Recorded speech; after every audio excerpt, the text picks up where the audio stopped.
dos Sindicatos Brasileiros, Antônio Fernandes dos Santos Neto. Antônio Neto. Boa tarde a todas e a todos. Sebastião presidindo a mesa, e os procuradores, nosso querido Gerson e o Ângelo, meus companheiros de central, me faço acompanhar aqui por dirigentes da central e sindicatos nossos de Rio Grande do Sul, Santa Catarina, Paraná, São Paulo, Rio de Janeiro, Espírito Santo, Distritos Federais, Goiás, e se eu esqueci algum outro aí, me perdoe, Paraná falei. Eu estou bem satisfeito com uma série de colocações aqui, mas também preocupado com outras, especialmente oriunda aí da própria Procuradoria. O CONALES soltou duas orientações, uma em 2010, a número 2, em 2011, a número 3, né?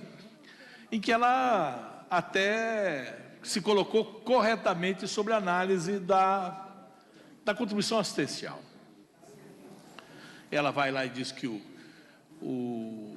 a súmula 666 confederativo tem que ser explicitamente para associado, que é uma das... São 5 itens lá, né? Aquela que as empresas não podem financiar a contribuição sindical, aqui a 666 é só para associados, né, o confederativo, que a assistencial pode ser feita desde que você dê um prazo de oposição, né? E mais umas outras duas sobre a questão não ligada diretamente a nós. Mas, e depois, eu não sei porquê, em 2012, se não me falha a memória, caçaram essas duas.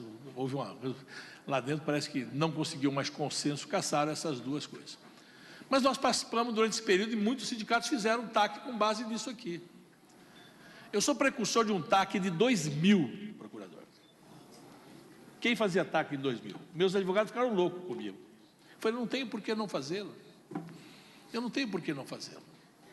Fiz, porque o Ministério Público sempre foi um grande parceiro meu no combate à pejotização. Minha categoria sempre teve muito PJ. As cooperativas fraudulentas. Então, nós tínhamos uma proximidade muito grande com o Ministério Público. Mas aí começou a desandar nessa questão de uma denúncia anônima de uma pessoa, eles vão num sindicato e fazem isso que o senhor acabou de dizer. O senhor deve saber melhor que eu, porque eu não sou advogado, sou administrador de empresa, analista de sistema, que o Código Civil exigiu que nas mudanças civis, com menos de 6 meses não pode votar. O Código Civil. Porque, para evitar até essas questões.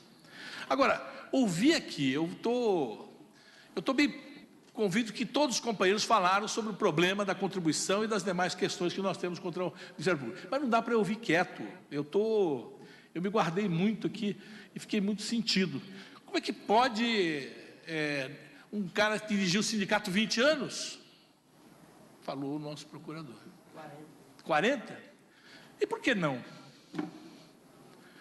Quer o Ministério Público que eu financie oposição, que eu faça, alimente para que eles venham? Não. O Ministério Público, eu quero saber, procurador Gerson, quantos anos o senhor está no Ministério Público? 21. 21. O senhor não tem eleição. O senhor não tem eleição. O senhor não tem eleição. Eu tenho eleição a cada 4 anos. E tenho 55 mil sócios. Todos os sindicatos que aqui estão têm eleição a cada período. Então, se tem deputado aqui que tem 11 mandatos, ele foi delegado pelos seus eleitores durante 11 eleições. Tem que respeitar isso. Essa é a democracia. Então, eu vejo, nós estamos com um problema grave. E eu vou dizer que é uma visão que eu tenho, que a maioria dos magistrados e recém-formados e que ingressam no Ministério Público e alguns do Ministério Público têm uma visão sobre o sindical muito equivocada. Eu vou resgatar aqui que eu sou getulista, que eu sou trabalhista e defendo uma série de coisas que nós temos na CLT. E o 513 é lei. A letra E do 513 diz que é prerrogativa da entidade sindical impor contribuição. Existe uma súmula e uma orientação jurisprudencial que diz, não pode. Não, podem dizer, é o tribunal. Mas o que eu quero dizer é o seguinte, prestem atenção, o próprio 119 me dá, e eu já ganhei no Tribunal Superior, se eu dou o prazo de oposição, você não obrigou ninguém a ter, porque lá diz é obrigá-los, mas você faz, e faz com consciência, com estrutura para que faça as oposições. Nós definimos a nossa contribuição assistencial em assembleia de definição de pauta e autorização para o sindicato negociar com o sindicato patronal. E que eu sinto, a nossa central orienta isso, e o nosso sindicato sente que esse é o momento ápice. Eu vou definir a pauta e dar autorização à diretoria para negociar a convenção coletiva ou ingressar com o dissídio coletivo, perfeito? Ali a gente define. Dentro da pauta está a contribuição assistencial.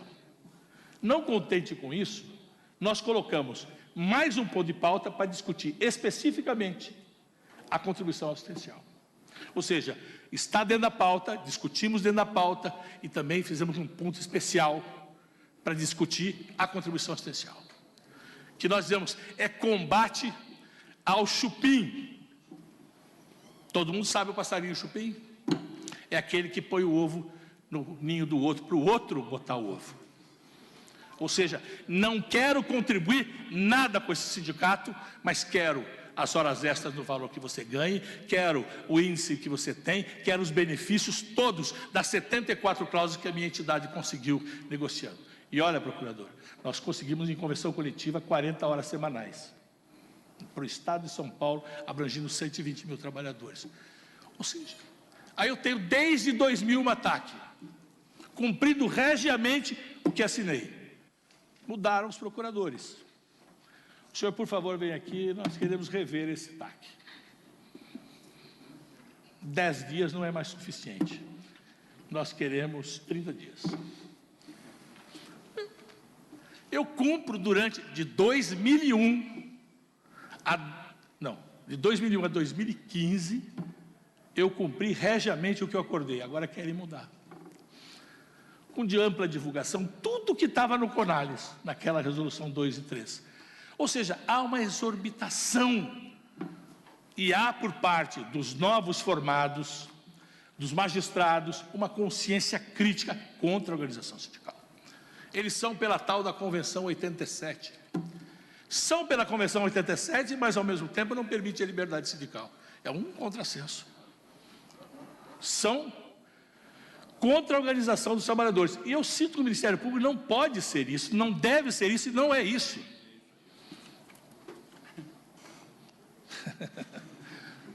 É um grande advogado, nosso querido.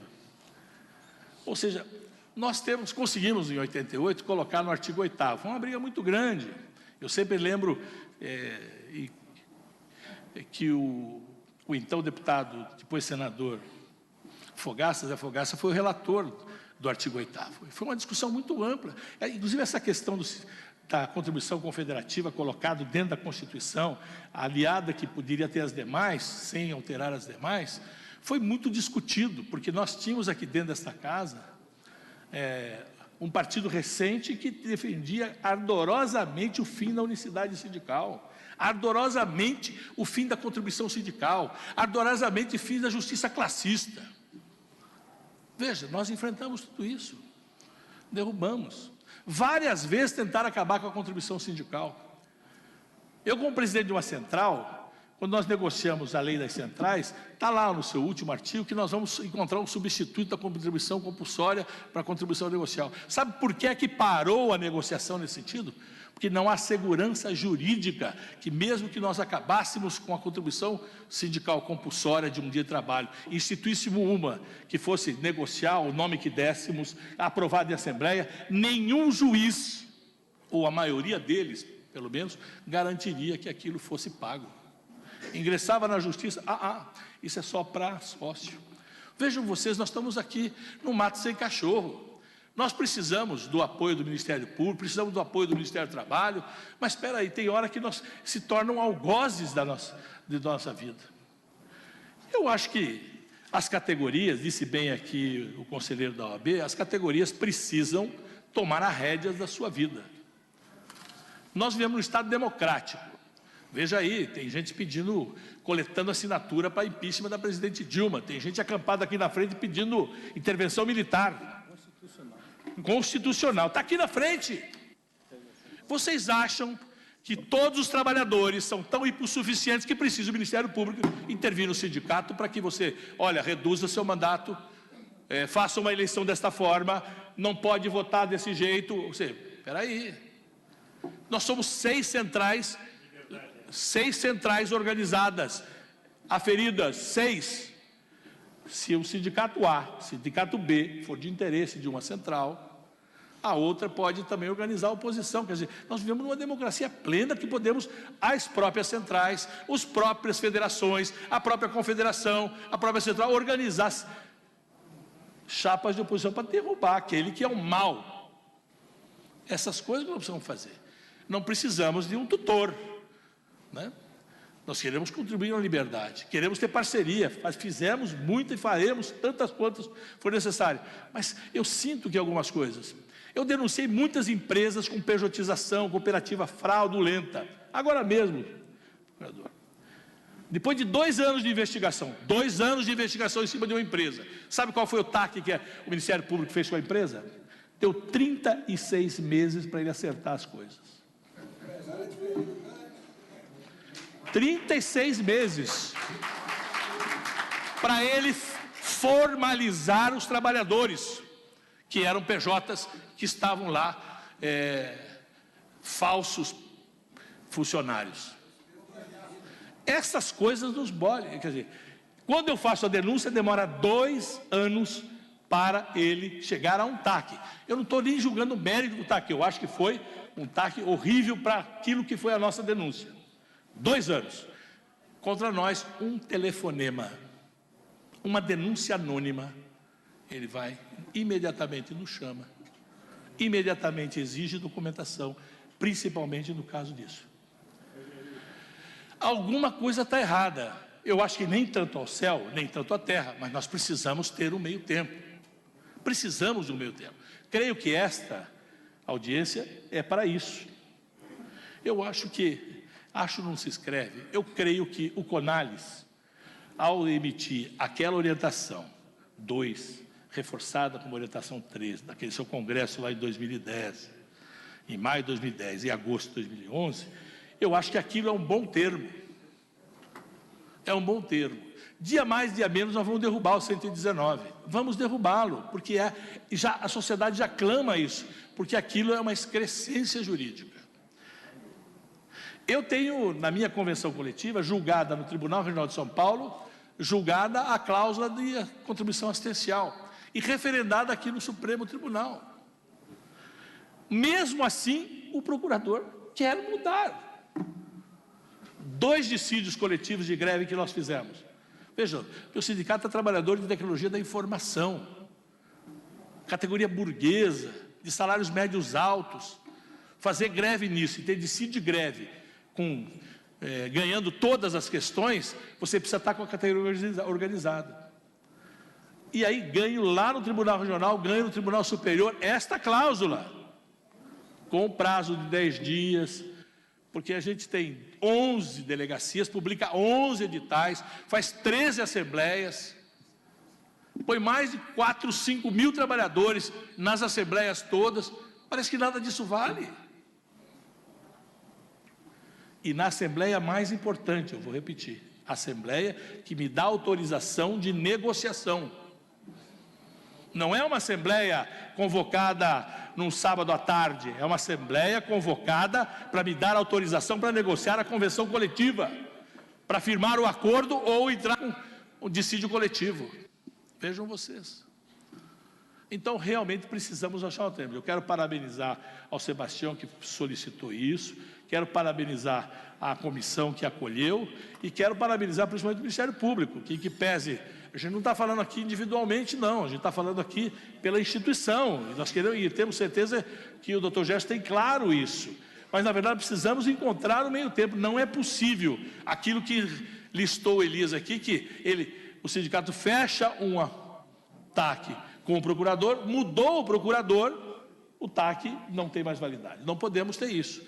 Até porque o TAC que eu assinei subiu para aquele conselho lá do TAC, Conselho dos Procuradores da Regional São Paulo, e foi aprovado pelo conselho. Não é o TAC só com o procurador aqui no canto, ele vai para o conselho. O conselho avaliza aquilo. Então, nós precisamos, só mais uma coisa, nós precisamos achar esse meio termo. Perdão. Só mais um minuto. Não foi concedido. Não foi concedido. Foi. Nós precisamos achar esse meio termo. Eu tenho certeza que por parte do CONALES há uma visão da necessidade desse meio termo. Essa reunião da OIT é a segunda denúncia que nós fazemos à OIT da intervenção do Ministério Público.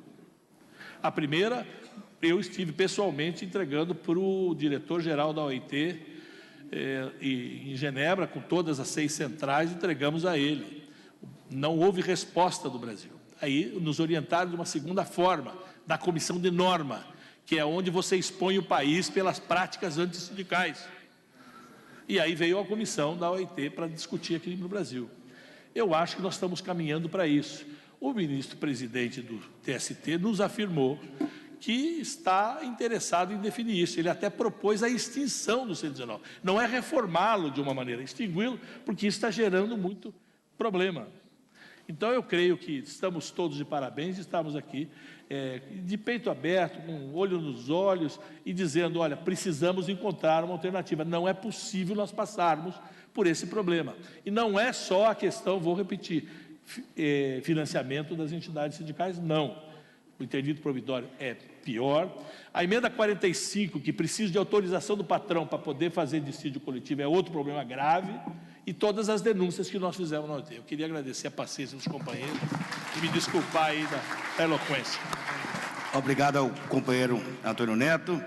Nós temos aqui os inscritos que vão usar a prerrogativa dos 2 minutos, mas antes recebemos o comunicado do companheiro Lourenço Ferreira do Prado, presidente do Fórum Sindical dos Trabalhadores e da CONTEC, justificando a sua ausência nesta audiência, uma vez que se encontra no 3º Congresso da UGT em São Paulo.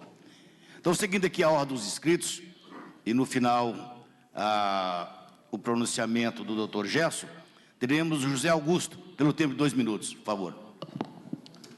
2 minutos, Sebastião. 2 minutos. Vou ser breve, saudar você e parabenizar, Sebastião, pela iniciativa, e saudar todos os companheiros aqui, que não dá para nominar devido à exiguidade de tempo, né? Mas eu vou procurar ser bem sucinto e breve. E dizer o seguinte, doutor Gerson, autonomia dos procuradores nos estados, viu, Neto? Aí é barra. Lá na minha região, ó, Zé Augusto, Intracom, Barueri, né? Ex-coordenador nacional do Fórum Sindical dos Trabalhadores por 7 anos, com muita honra e muito orgulho, né? Brasil denunciado junto à OIT. O Neto copiou meu discurso aqui, fazer o quê, né? Eu ia detalhar, mas eu tenho 2 minutos, né, Neto? Você tem 15. 2 vezes. Doutor, o Brasil foi denunciado à OIT, não é, Neto? É o Brasil, não é o Ministério Público. Tá? Regulamentação da contribuição sindical, PL 177, que o próprio doutor Jefferson, em seu titular, que eu não lembro o nome agora, falou, ó, vocês têm que fazer a lição de casa, aprovar o projeto da contribuição assistencial no Congresso Nacional, para quê? Para o CONALES parar de legislar e também a Justiça parar de legislar. Não é papel da Justiça ficar legislando com o Supremo, TST, né, ô Neto? A regulamentação tem que sair daqui de dentro dessa casa. Para que existe o Congresso Nacional?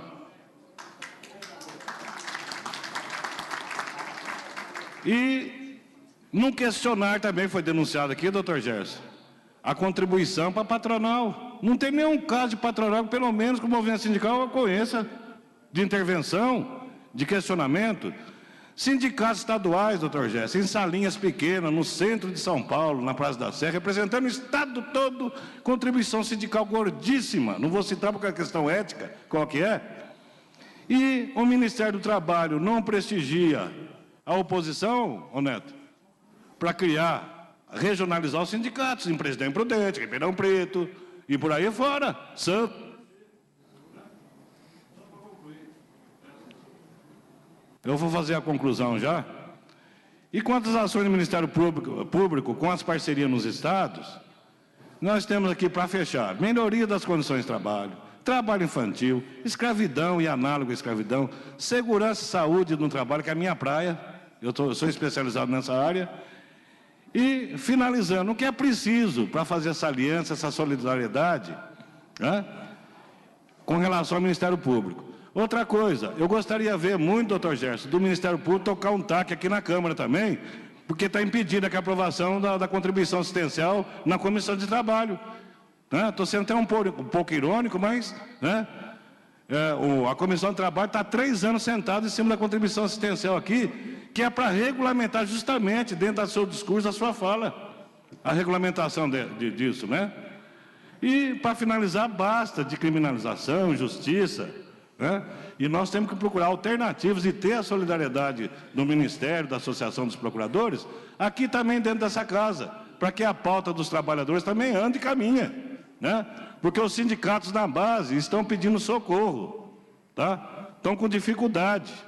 E precisa da sustentação financeira, como disse o Elias, para o fortalecimento e para as lutas nas bases, né? Então era isso, desculpe, a minha forma de falar, para quem me conhece assim, sempre foi essa, mas de fundo de coração, eu acho que tem que parar, como disse o Calixto, dar uma trégua, né, Neto? E a gente acertar os ponteiros aqui dentro da Câmara, principalmente, e a nível de Ministério Público, que por sinal tem até saudades da época do Jefferson, né?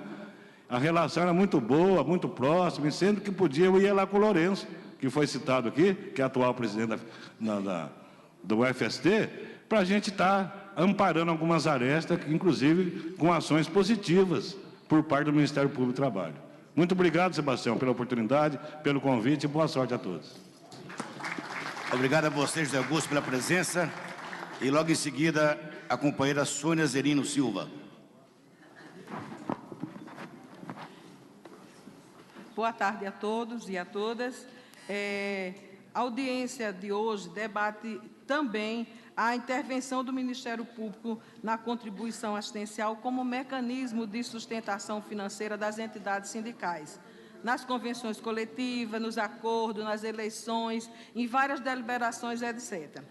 Então, com essa atitude, o Ministério Público, ele engessa a atuação sindical, ele faz nula as cláusulas que nós tratamos dentro das assembleias do sindicato e, como já foi colocado aqui, o Ministério Público não fiscaliza os sindicatos patronais. E os sindicatos patronais fazem o seguinte, por meio dos empresários, eles fazem uma lista que eles mesmos fazem nas empresas, mandam os trabalhadores assinar e eles financiam transporte para os trabalhadores ir ao sindicato, deixar as cartas para não ter o desconto. E isso fragiliza a organização sindical, porque toda entidade precisa de verba para a sustentação, manutenção da entidade, para a defesa e a luta dos trabalhadores, como o companheiro da Força colocou aqui, e os demais companheiros das outras instituições que estão aqui, todos vieram porque o sindicato viabilizou a passagem e fomentou para que eles estivessem aqui oxigenando a luta dos trabalhadores e das trabalhadoras em prol da defesa dos direitos que estão ameaçados de ser subtraídos. Então, o que temos assistido é o Ministério Público interferindo na autonomia e na independência, na luta dos sindicatos, querendo impor a velha tutela de um Estado autoritário, querendo controlar a vida e as atitudes do sindicato. Percebe-se destacar que estamos aqui na demonstração da unidade dos trabalhadores e das trabalhadoras, na defesa da organização do movimento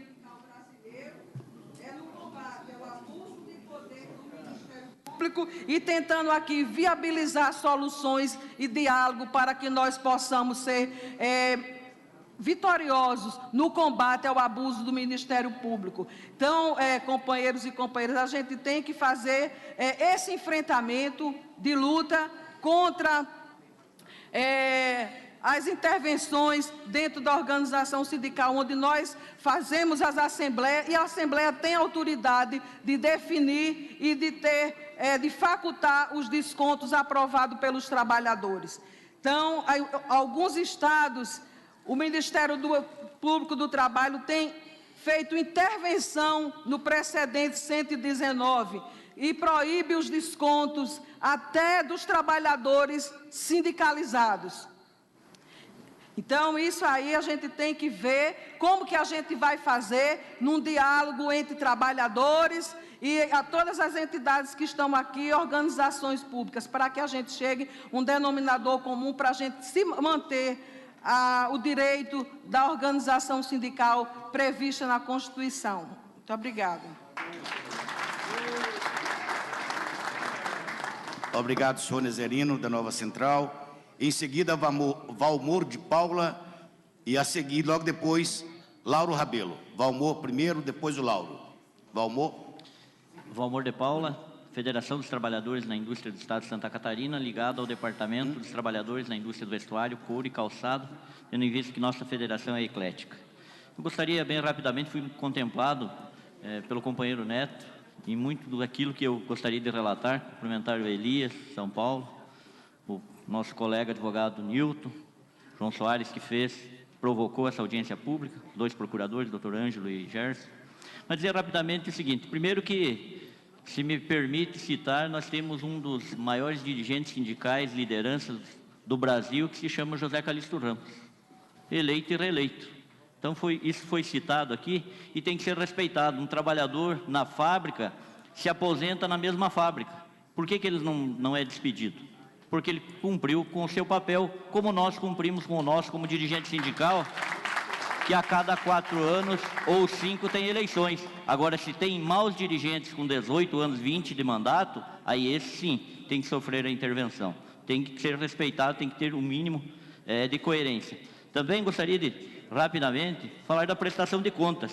Os sindicatos que eu conheço, todos prestam contas à sua categoria. E aí, doutor Nilton, me permite, fui muito feliz em salientar de que a categoria tem o dever e o direito de fiscalizar e dizer se está certa as contas ou não.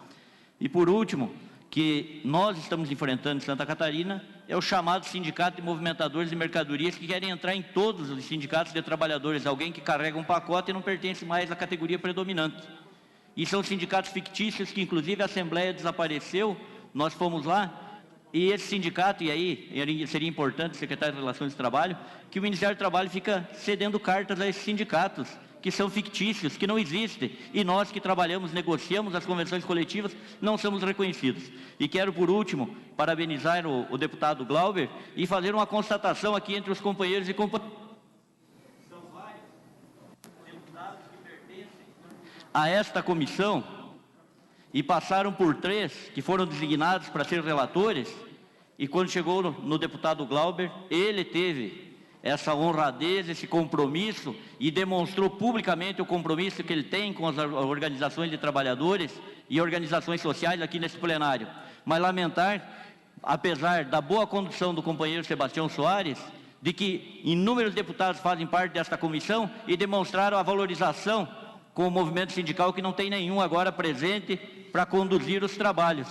Então, o deputado Glauber, de parabéns, mas quero lamentar o posicionamento dos demais deputados que poderiam estar aqui substituindo ele, e que nós vamos tirar encaminhamentos que o companheiro acabou de levantar aqui, que é a regulamentação da contribuição assistencial, onde o STF legislou sim, porque nos anais da Câmara Federal foi derrotado um destaque do deputado do Paraná, que dizia que era só para os associados, e foi rejeitado esse destaque. Portanto, o STF, sim, legislou no caso da contribuição assistencial. Obrigado pela atenção de todos.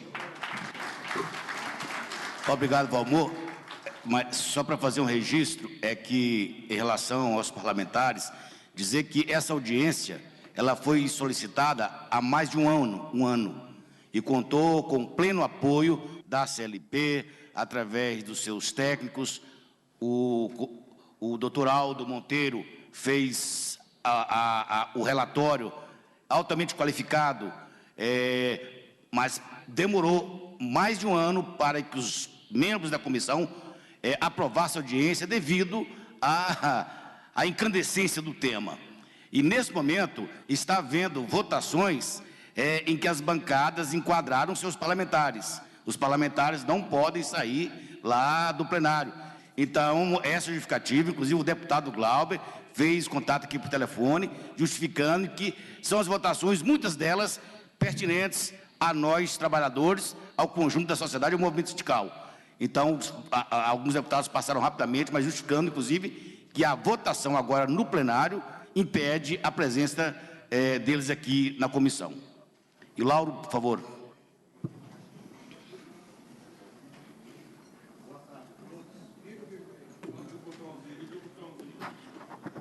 Boa tarde a todos.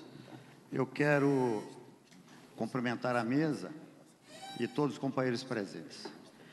Eu quero dizer ao doutor Gerson e ao doutor Ângelo, que são os dois que estão representando aqui o Ministério Público, que, na verdade, nós somos de outro estado, mas eles estão representando o Ministério Público, nós vamos falar não para eles, para o Ministério Público.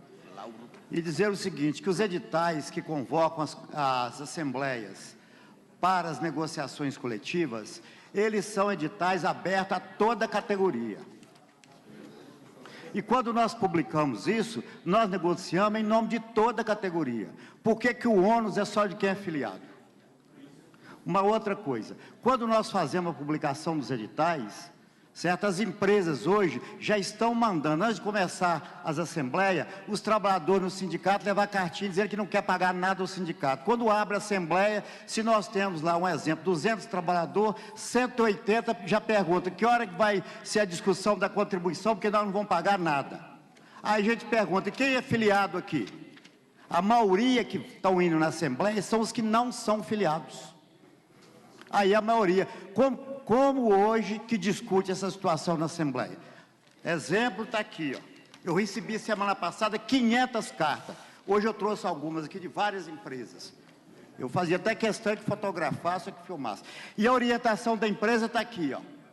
Que ela manda, a empresa manda, certo? O rascunho, como que o trabalhador vai fazer para não pagar o sindicato. Está aqui a orientação da empresa e está aqui o rascunho do trabalhador.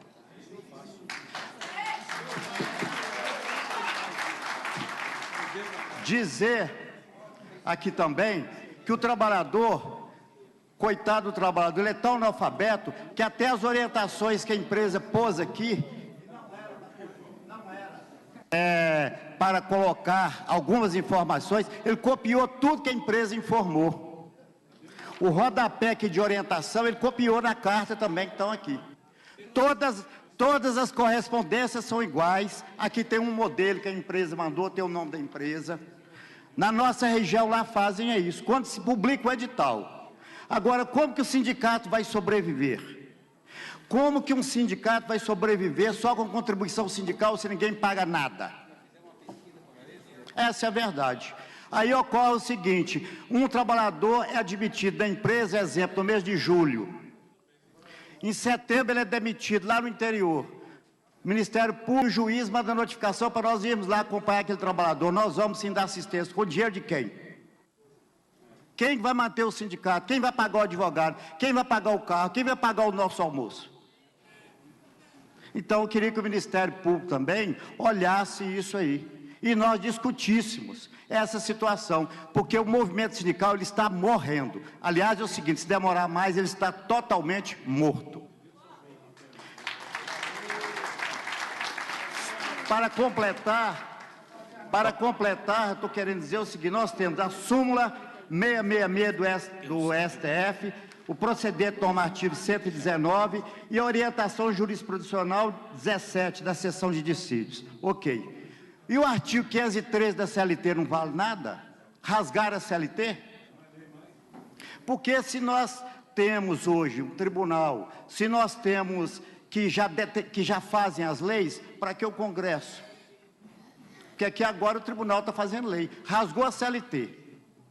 Outra coisa, o artigo 8º da Constituição Federal, ele diz o seguinte, é livre associação sindical, mas não proibiu ninguém de pagar sindicato, não. Se alguém me informa onde é que está escrito que é proibido pagar o sindicato, não tem isso na Constituição, nem na CLT. Então, nós vamos fazer o seguinte, não quer associar, não quer, mas quem quer pagar, deixa pagar. Para que colocar lá uma súmula dizendo que não pode pagar? Por que não pode? Aonde que está escrito que o brasileiro é proibido de não pagar o sindicato? Então, eu vou deixar essa pergunta para os senhores. Muito obrigado. Obrigado, Lauro. E em seguida, Perulo de Oliveira. É Paulo? Paulo de Oliveira. Boa tarde a todos. Saudação à mesa e aos presentes. Queria só prestar uma informação em relação ao que foi dito pelos representantes do Ministério Público, no que diz respeito à questão da assinatura do TAC, né, que o TAC não é uma obrigação do sindicato assinar, que, na verdade, o sindicato teria aí a faculdade de assiná-lo ou não. Importante dizer que a forma abrupta, quando ele é colocado, ele se assemelha a uma coação irresistível. É essa a realidade que nós vivemos, dado a força que o Ministério Público exerce nessa matéria. Outra questão que é importante ser colocada também é que nós temos denúncias em relação a empresas, há uma prática de empresas em relação aos direitos dos trabalhadores, e nós temos a recusa do Ministério Público do que diz respeito a matérias que dizem a respeito de questões patrimoniais. O Ministério Público, por meio de uma resolução interna, diz, olha, são matérias de cunho patrimonial, logo não são matérias difusas ou coletivas, não há interesse do Ministério Público atuar nessas matérias, e a gente tem isso a cada dia, a recusa em torno das nossas denúncias. Diferente, porém, quando uma denúncia única e exclusiva de um trabalhador descontente, seja a motivação que for, que é apresentado ao Ministério Público, no mesmo momento se ergue-se uma barreira da convocação do sindicato para firmar um TAC. Então, essas questões me parecem de uma discussão ampla, inclusive sobre a tal autonomia funcional, né, a autonomia funcional efetivamente, mas que ela tem alguns critérios de buscar atuar muito mais firmemente naquelas questões relacionadas a uma denúncia de contribuição contra o sindicato, e, de outra parte, olha, a matéria não é de cunho difuso ou coletivo e, portanto, não há interesse do Ministério Público em atuar. Queria deixar só duas perguntas, apesar do tempo estar acabando, mas de forma muito rápida, aos procuradores. Se vocês entendem que quando o Ministério Público busca, através dos TACs, estabelecer percentual de contribuição, estabelecer número de diretores, de dirigentes sindicais dentro das eleições, se o Ministério Público não está extrapolando a sua atividade, no sentido de buscar legislar uma matéria que está aberta, que está lá garantida a autonomia sindical, que deve ser efetivamente decidido pela Assembleia daquela categoria. E a segunda pergunta veio da fala do representante do Ministério Público, que diz que os sindicatos deveriam se organizar e criar regras mínimas, porque talvez isso afastaria ou minimizaria a ação do Ministério Público em torno das denúncias. Se também, da mesma forma, o Ministério Público não poderia buscar padronizar a sua atuação frente ao disparate que nós vivemos, em alguns momentos de TAC firmado, com a novação de um novo procurador, ou por qualquer motivo que seja, aquilo é visto de forma equivocada e que deve ser trocado. Também nos assusta a questão de um ofício, uma distância de 100 quilômetros, onde um procurador tem uma posição e outro totalmente adversa daquela. Então, se não seria possível também o Ministério Público, através das organizações e dos conselhos internos, estabelecer uma regulamentação que pudesse padronizar a atuação, a fim de ter um maior equilíbrio da atuação do Ministério Público frente à organização sindical. Muito obrigado. Muito obrigado, Paulo. Em seguida, Elizabeth Caiubi. Elizabeth. Boa tarde a todos. Aqui em cima. Aqui em cima. Eu gostaria de agradecer a oportunidade de estar aqui presente. Eu sou da Federação Nacional dos Nutricionistas e também represento a UGT. Eu ficaria muito feliz e anseio pelo dia em que eu, nutricionista, tenho o Ministério Público como parceiro, porque os nutricionistas, eles não têm a sua lei cumprida dentro das empresas, a 8.234. A gente tem situações de desmando de determinados empregadores, de nutricionistas que ganham o salário mínimo como piso, porque a gente não consegue negociar com os patronais, porque os patronais não querem negociar, se recusam a negociar. E, de repente, um ser humano qualquer vai lá, denuncia um sindicato, faz uma ligação anônima, como a gente viu várias vezes aqui, e um sindicato pequeno tem hoje uma execução de mais de R$1,5 milhão, com suas contas bloqueadas, sem ter condição de cumprir o TAC que foi exigido dentro desse TAC, inclusive coisas que você precisa ter dinheiro para cumprir, e você está com as contas bloqueadas, como é que você vai fazer? E aí a minha pergunta, eu ouvi aqui algumas coisas do tipo, olha, o Ministério Público do Trabalho não se furta ao diálogo. antes de ajuizar qualquer ação, ele dá a chance do sindicato de assinar um TAC. Eu não gostaria nem de comentar isso, né? E que o Ministério Público está aqui para coibir excessos. Eu tenho algumas perguntas para fazer, dentre elas, é razoável que uma procuradora mande um dirigente sindical calar a boca dentro de uma audiência? É razoável dizer que ele não se dirija a ela ou ele se não for chamado? É razoável o procurador dizer, ou você assina o TAC ou eu fecho o seu sindicato? Eu estou aqui citando realidades, eu não estou citando historinhas nem contos da carochinha. Isso é razoável? E aí alguém diz assim, vocês querem combater os excessos em relação aos sindicatos. Quem combate os excessos dessa tal independência funcional dos procuradores? Eu gostaria de saber.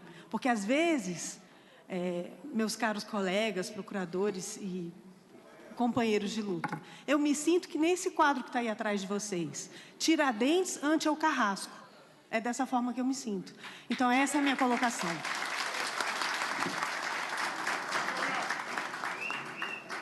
Obrigado, Elizabeth. Em seguida, Eusébio Pinto.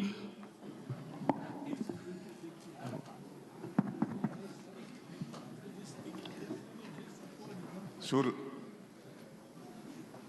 cumprimentar o senhor Sebastião Soares, que preside essa mesa, e os companheiros dirigentes sindical, companheiro Elias Ferreira da Força Sindical, senhores procuradores, a pessoa do senhor Gerson Marques. Meu nome é Eusébio, sou secretário-geral da Federação Nacional dos Empregados de Postos de Combustível e também presido o Sindicato dos Trabalhadores de Postos do Estado do Rio de Janeiro. Gostaria de refletir aqui um pouco a nossa experiência na organização da nossa categoria a nível nacional e fornecer algumas informações das dificuldades que nós enfrentamos frente a essa questão de relação com o Ministério Público no que diz respeito à nossa liberdade de ação sindical. O capital e o trabalho no nosso país, nós sabemos, só quem trabalha na base, e eu sou forjado na base, trabalhei mais de 10 anos fazendo base em posto de gasolina e conversando com o trabalhador, sou fundador do primeiro sindicato dos trabalhadores de postos de gasolina do Brasil, fundador da primeira federação e de toda a organização nesse país. E nossa categoria é uma categoria pulverizada. Tem mais de 40 mil empresas, onde trabalham 600 mil trabalhadores. Para fazer base numa categoria como essa, nós dependemos de muita logística, de muito material humano. E aqui tem companheiros que conhecem essa nossa dificuldade. Imagina só, nós temos sindicato hoje na nossa categoria que só sobrevive porque a nossa federação e os sindicatos co-irmão estão ajudando para que os dirigentes não passem fome. Nós temos sindicato da nossa categoria que só sobrevive porque o presidente está sendo custeado pela federação, porque o sindicato não tem recurso, mas é obrigado a dar toda a assistência, como homologação, como assistência jurídica e como outras assistências. Mas está proibido por um TAC de cobrar qualquer tipo de taxa assistencial. É isso que nós estamos aqui questionando. Nós vivemos num capitalismo selvagem. O trabalhador nesse país não vive numa democracia plena, geral e restrita, não. Quem vive numa democracia plena, geral e restrita é algumas pessoas nesse país.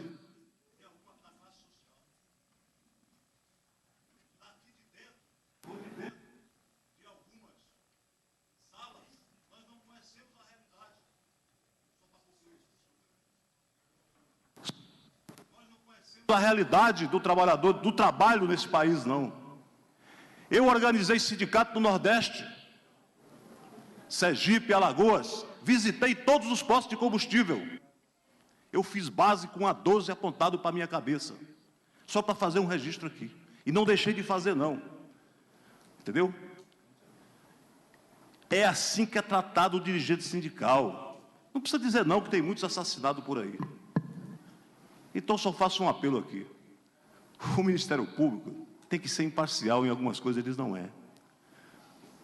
quando eu fundei o Sindicato do Rio de Janeiro, a primeira convenção que eu fiz e que recebi a contribuição, os donos das empresas, os patrões, que era contra a fundação do nosso sindicato, mandou mais de 10 ônibus lotados de pessoas para receber o dinheiro de volta. Eu devolvi 170 mil reais. Fiquei 3 dias devolvendo o dinheiro na porta do sindicato. Financiado pelos patrões. E não tem nenhum dono dessas empresas condenado pelo Ministério Público por crime contra a organização do trabalho. Está registrado no vídeo do sindicato. Veja bem, nós temos várias denúncias anônimas no Ministério Público feitas por patrões. A nossa categoria tem uma alta rotatividade.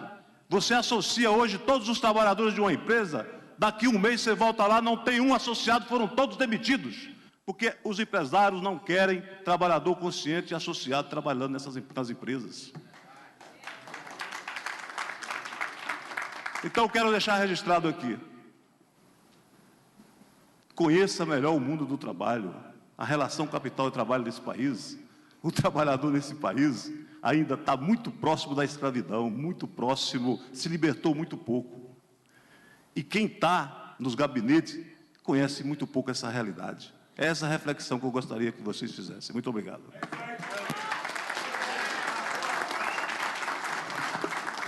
Obrigado, Eusébio. E o último inscrito é o companheiro Antônio Roberto.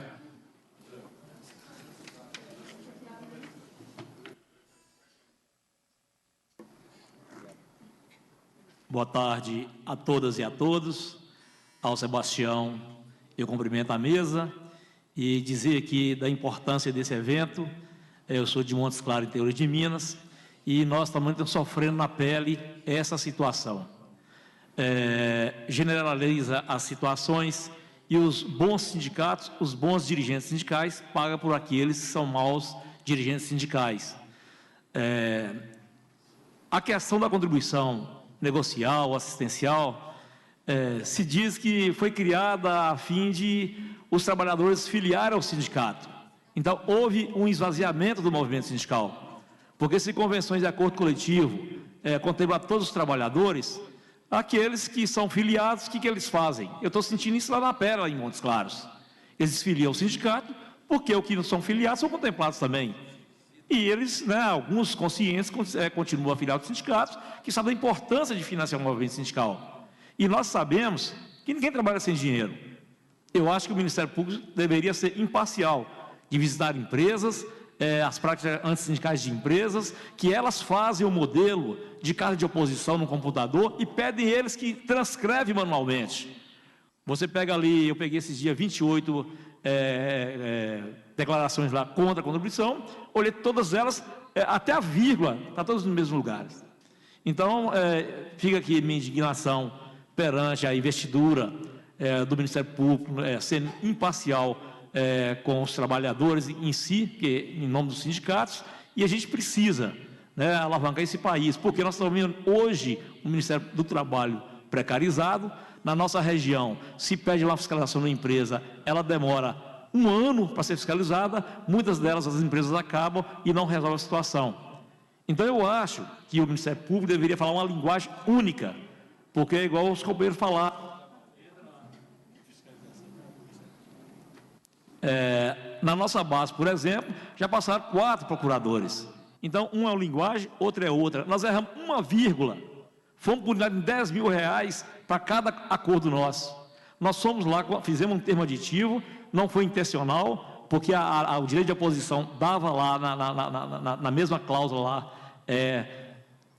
ela se opunha a outra, que foi erro da gente, consertamos. Tivemos que mendigar, faltar ajoelhar nos pés da procuradora.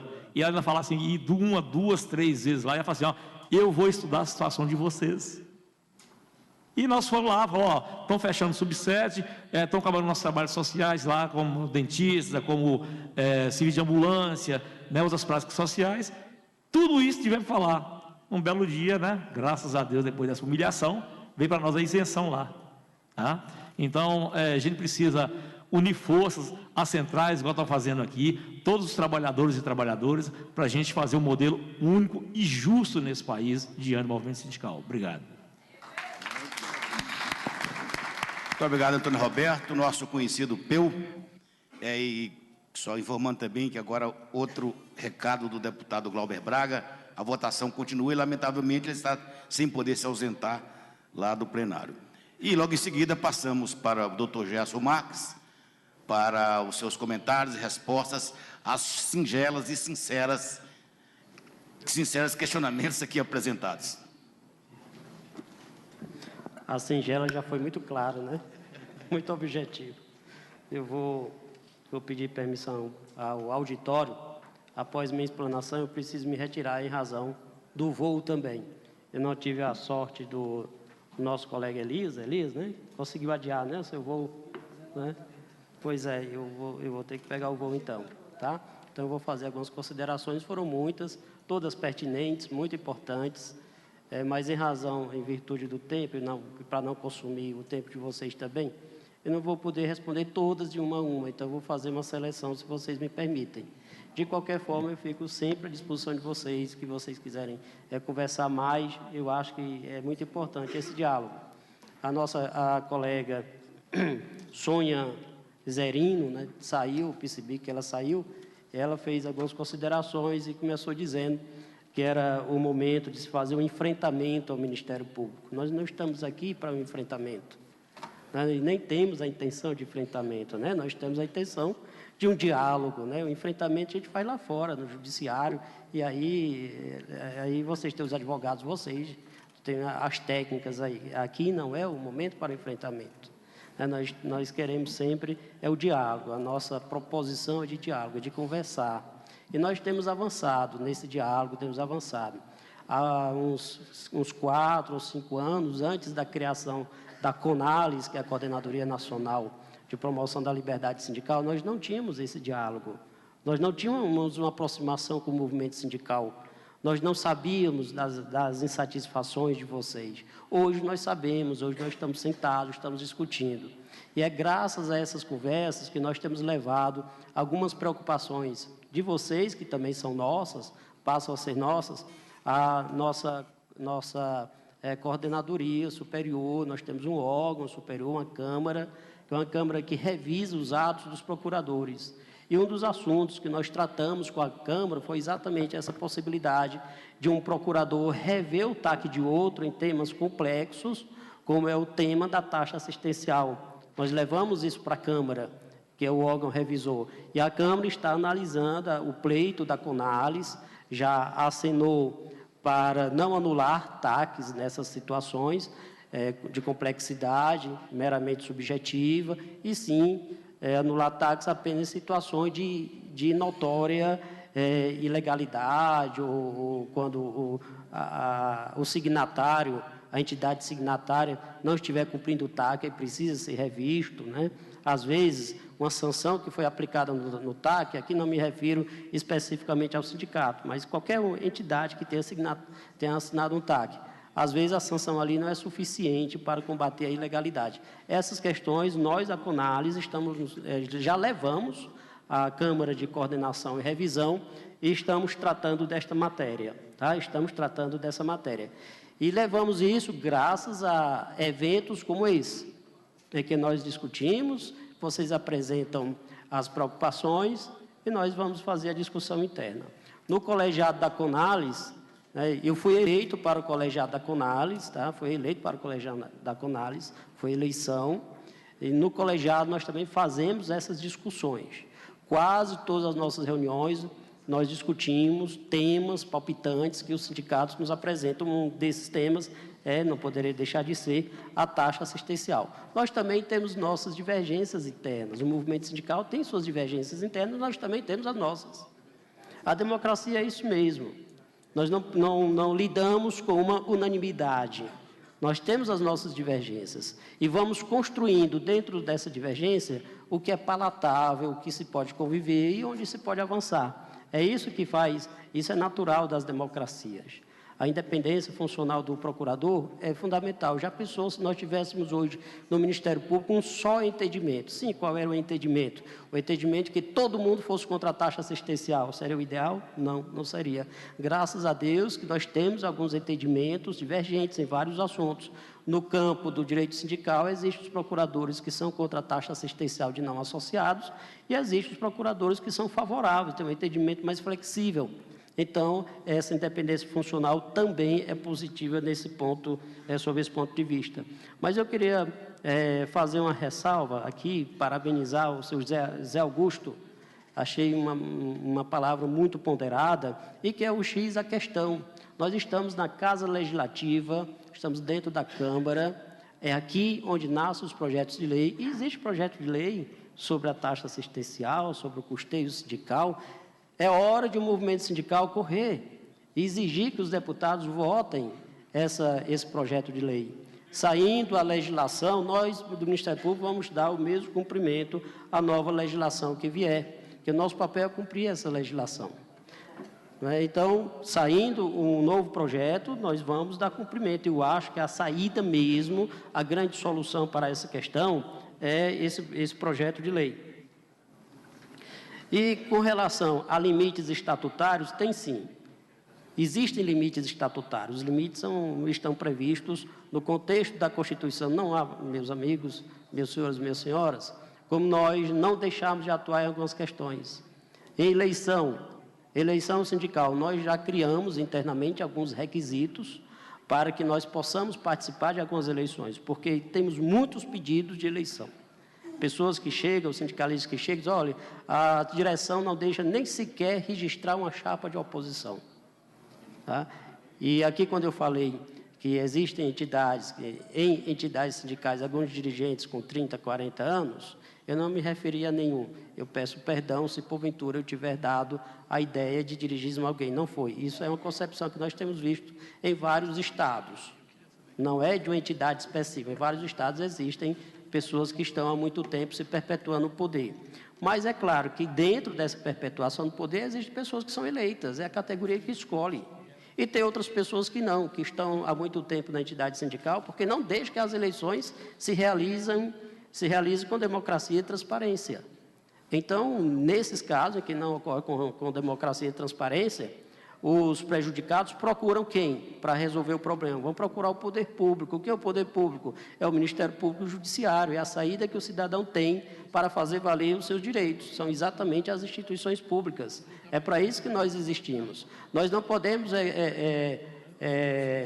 ampararmos ou concordarmos com atos de violência, como aconteceu em um determinado estado aqui do Nordeste, em que a diretoria não queria realizar a eleição, não queria prestar conta. Os próprios trabalhadores foram convocar uma assembleia a pulso, chamaram os diretores, deram uma surra na diretoria, uma surra, pé da letra, arrastaram o sujeito lá, o presidente, para um cantinho atrás do sindicato e voltaram com uma carta de renúncia à direção sindical. Eu suponho que o sujeito tenha apanhado bastante. Essas práticas é que nós como instituição pública, nós não podemos entender, deixa a categoria resolver. Não, as respostas devem vir de modo civilizado. E nós temos instituições públicas para isso. Tá? As liberdades todas, as nossas também, nós também temos nossos limites. Se porventura um de nós, procuradores, ultrapassar desses limites, existem os órgãos correcionais, os órgãos de corregedoria. E dentro do Ministério Público, a começar pela corregedoria do MPT e pela corregedoria do Conselho Nacional do Ministério Público, não existe espírito de corpo, porque é procurador, eu vou facilitar, não tem isso não. Foi-se o tempo em que existia esse espírito de corpo. Hoje em dia, as corregedorias funcionam de um modo muito eficiente e imparcial. Agora, cabe, obviamente, fazer as provocações com provas. A respeito ainda, senhor presidente, das convenções, digamos, a Convenção 87 da OIT, nós somos partidários da Convenção 87 da OIT. Não achamos que se pregue uma liberdade sindical sem ratificarmos a Convenção 87. Então, a Convenção 87, do nosso ponto de vista, deve sim ser ratificada ela prevê pluralidade, tem critério diferenciado de contribuição sindical, aí sim, então nós somos favoráveis à ratificação da Convenção 87. A democracia, quando se diz o Ministério Público impõe alguns taxas, o Ministério Público age de modo antidemocrático, olha, a democracia, ela se dá no nascimento e no desenvolvimento das instituições. Quando nós ajuizamos uma ação civil pública, obtemos uma resposta do judiciário, isso decorre de uma investigação, uma proposição de ação, em que há um amplo contraditório, uma instrução completa, as partes são ouvidas, os sindicatos, os denunciados, os acionados, demandados, têm o direito de apresentar a sua ampla defesa e, após todo esse contraditório, é que surge a sentença judicial. É assim que se faz a democracia, sempre tem as respostas. O PN 119, na realidade, foi uma construção, foi uma consolidação de várias decisões no mesmo sentido do Tribunal Superior do Trabalho. Não foi uma decisão que nasceu do dia para a noite, foi uma decisão que passou alguns anos para ser construída. O PN 119, o anterior 74, 17, então foram construções jurisprudenciais construídas a partir de várias situações particulares. E essas situações decorreram das nossas ações civis públicas. Aí sim, nós reconhecemos que foram as nossas ações civis públicas que deram origem a essa jurisprudência hoje consolidada do Tribunal Superior do Trabalho. Mas essas ações nasceram também de denúncias, que foram levadas ao Ministério Público, o Ministério Público deu procedência às demandas, deu encaminhamento devido e acabou saindo a jurisprudência do tribunal. Agora nós ficamos numa posição difícil, não há como nós contestarmos a jurisprudência que nós criamos. Então, cabe ao movimento sindical tentar fazer a reforma desses precedentes, né? Estou quase finalizando ainda, meu presidente, me desculpe, né? Eu sei que o sindicato, meus colegas sabem, o Ministério Público sabe que ninguém se sustenta sem uma fonte de custeio. As entidades precisam realmente da fonte de custeio. Agora, nós precisamos diferenciar também, fazer nossa autocrítica, precisamos diferenciar o joio do trigo, porque existem, sim, bons sindicalistas, e são a maioria, e existem os maus sindicalistas, que são a minoria. Mas os maus sindicalistas, o que nós recebemos do Ministério Público, são, em princípio, a parte ruim do movimento sindical. Porque a parte ruim do movimento sindical são os temas mais chatos que são levados ao Ministério Público. Nós não recebemos um elogio do movimento sindical. Ninguém comparece ao Ministério Público para dizer, olha, o sindicato é bom, o sindicato é batalhador. Não, nós só recebemos o que é ruim do movimento sindical. Todo mundo que vai ao Ministério Público em relação à matéria sindical é para reclamar do movimento sindical. Então, o que nós recebemos é essa matéria e a gente tem que dar andamento.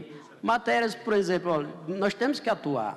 Os senhores vão de convir que nós temos que atuar. Algumas eleições sindicais, como a do Recife, né, a dos rodoviários de São Paulo, já tinha morrido 22 pessoas na eleição dos rodoviários, a categoria não conseguia, vários anos, e a categoria não conseguia fazer a eleição, a categoria queria fazer a eleição, não conseguia, foi preciso o poder público tutelar uma eleição de modo democrático, possibilitar que a categoria escolhesse a direção que ela quisesse, ela escolhe a direção que ela quisesse, mas o procedimento em si é necessário, às vezes o Ministério Público precisa.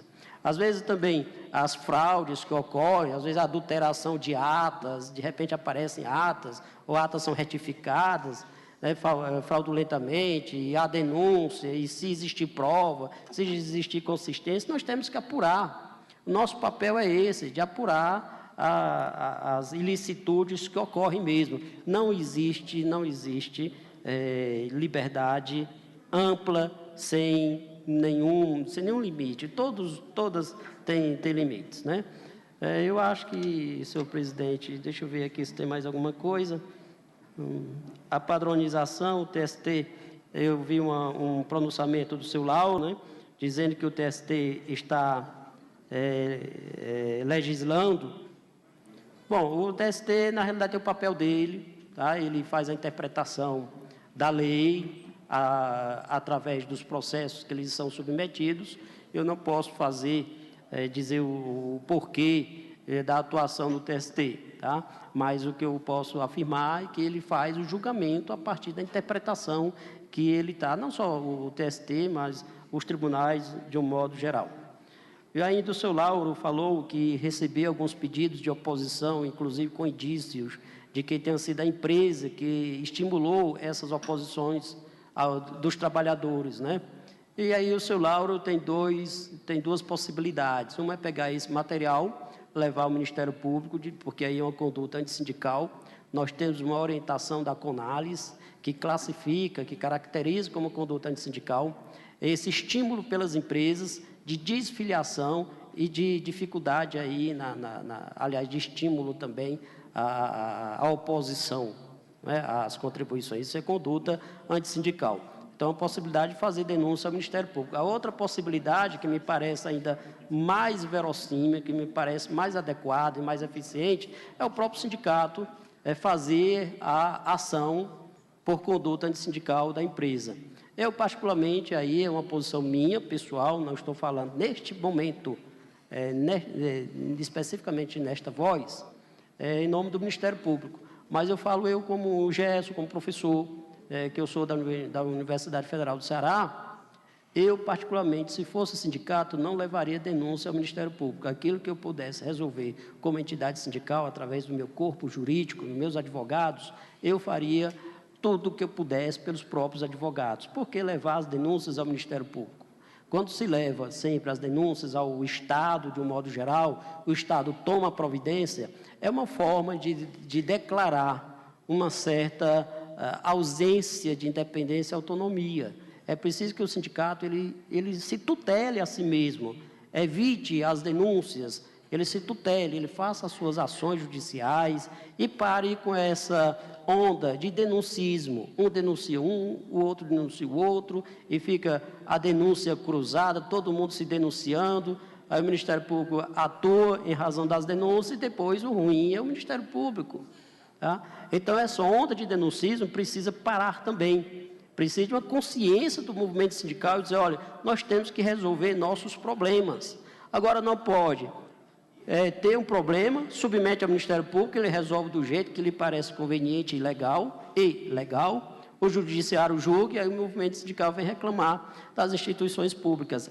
A onda de denuncismo tem que parar. E o movimento sindical tem que resolver os seus problemas, tem que se estruturar, se autorregular para resolver esses problemas, sem levar ao poder público. Bom, senhor presidente, senhoras e senhores, meu colega de associação, da Associação Nacional dos Procuradores do Trabalho, eu quero agradecer, em nome do Ministério Público, esta excelente oportunidade de dialogarmos nesta tarde, aqui em uma casa, que é a Casa do Povo, uma casa democrática, e me estou sempre disponível a qualquer outra discussão.